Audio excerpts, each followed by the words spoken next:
Assalamualaikum warahmatullahi wabarakatuh. Nama saya Raffi dari 11 IPA 2 dan sekarang saya akan mempresentasikan tentang hak asasi manusia di dalam bidang ekonomi. Pertama-tama, apa itu hak asasi manusia? Hak asasi manusia adalah hak dasar yang dimiliki oleh manusia sejak lahir dan berlaku kapanpun, dimanapun, dan kepada siapapun. Lalu apa itu hak asasi manusia? Hak asasi ekonomi. Hak asasi ekonomi adalah hak untuk melakukan kegiatan ekonomi seperti bertransaksi, jadi memproduksi barang, menjual ataupun membeli barang, dan dapat keuntungan atas barang yang diciptakan. Jadi secara umum ini hak asasi ekonomi adalah hak untuk memiliki, membeli dan menjual serta memanfaatkan sesuatu. Lalu ada aturan hukum yang mengatur hak ekonomi. Ada pasal 27 ayat 2 perubahan UUD 1945, yaitu tiap-tiap warga negara berhak atas pekerjaan dan penghidupan yang layak bagi kemanusiaan. Lalu ada pasal 28D ayat 2 juga menentukan setiap orang berhak untuk bekerja serta mendapat imbalan dan perlakuan yang adil dan layak dalam hubungan kerja. Lalu pada pasal 33, yang pertama, perekonomian disusun sebagai usaha bersama berdasarkan atas asas kekeluargaan. Yang kedua, cabang-cabang produksi yang penting bagi negara dan yang menguasai hajat hidup orang banyak dikuasai oleh negara. Dan yang ketiga adalah perekonomian nasional diselenggarakan berdasar atas demokrasi ekonomi dengan prinsip kebersamaan. Lalu ada hak-hak yang dijamin. Nah, yang pertama adalah hak memperoleh pekerjaan. Dalam pasal 23 ayat 1, setiap orang berhak atas pekerjaan, berhak dengan bebas memilih pekerjaan, berhak atas syarat-syarat perburuhan yang adil serta baik dan atas perlindungan terhadap pengangguran. Lalu hak mendapatkan upah yang sama.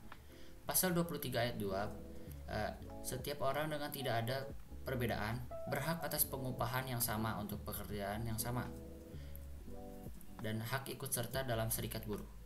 Ada pasal 23 ayat 4 yang berbunyi setiap orang berhak mendirikan dan memasuki serikat-serikat kerja untuk melindungi penggunanya.